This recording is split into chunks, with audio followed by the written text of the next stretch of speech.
মেয়েদের জীবনে তাদের ভালো লাগা মন্দ লাগা ভালো জিনিস একটা পছন্দ করা সব কিছু কিন্তু নিজেদেরই খেয়াল রাখতে হবে, কারণ কেউ কিন্তু আপনাকে এসে জিজ্ঞেস করবে না তোমার কি ভালো লাগে, তুমি কোন জিনিসটা পছন্দ করো, কোন জিনিসটা চাও। আসসালামু আলাইকুম, ওয়েলকাম সবাইকে। লতার রসইতে হাজির হয়ে গেলাম ছোট্ট একটা মিনি ব্লগ নিয়ে। আশা করছি সবাই অনেক বেশি ভালো আছেন। তো শুরুতেই দেখাচ্ছিলাম আমার রেন লিলি ফুল হয়েছে, সেটাই। এর আগে অবশ্য আমি এটা ভিডিও শেয়ার করেছিলাম। তো ঘুম থেকে উঠে প্রথমে আমার যে কাজটা রোজ করে সেটা হচ্ছে আমি একটা ওয়েট লুজ ড্রিঙ্ক খাওয়ার পরে এরকম একটা ব্ল্যাক কফি খাই। তো সেটাই, তো ব্ল্যাক কফি খাওয়ার পরই আমি হচ্ছে বাচ্চাদের স্কুলে টিফিন দিব। তো কী ভাবছিলাম, এটা ভাবতে ভাবতে হঠাৎ চিন্তা করলাম তাহলে ওদেরকে আমি তেলের পিঠাটা করে দিই ঝটপট, কারণ আমার বাচ্চারা তেলের পিঠাটা ভীষণ পছন্দ করে।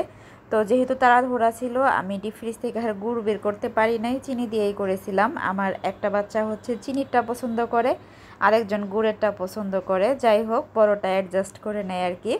তো ওদের হচ্ছে স্কুলে বিদায় করে টিফিন দিয়ে আমি দুপুর 12টার দিকে আসলে ব্রেকফাস্ট করি। আমি ব্রেকফাস্টটা সবসময় একটু লেট করেই করি। এখানে নিয়েছিলাম বাটার দিয়ে 2টা ডিম পোচ, আর নিয়েছিলাম সালাদ। আজকে নিয়েছিলাম পেঁপের সালাদ। যারা আমাকে ফলো করেন তারা অবশ্যই জানেন আমি মোটামুটি সবসময় একটা ডায়েটে থাকার চেষ্টা করি। অনেকে আমার কাছে ডায়েট চার্টটা চায়। আমি আসলে ডক্টর জাহাঙ্গীর কবির স্যারের জেকে লাইফস্টাইলটা ফলো করি আর কি। আমি দীর্ঘ 3 বছর যাবৎ এই লাইফস্টাইলেই আছি, আলহামদুলিল্লাহ ভীষণ ভালো আছি। কারা কারা ডায়েট করেন কমেন্ট করে জানাবেন, আর কে কোন ডায়েটে আছেন সেটাও কমেন্ট করে জানাবেন। তো আমি ডিমটা খেয়ে নিচ্ছিলাম, আর সেই সাথে কিন্তু ঘুরে ঘুরে আমার পেজটাকে একটু দেখছিলাম যে কী অবস্থায় কে কে কমেন্ট করলো।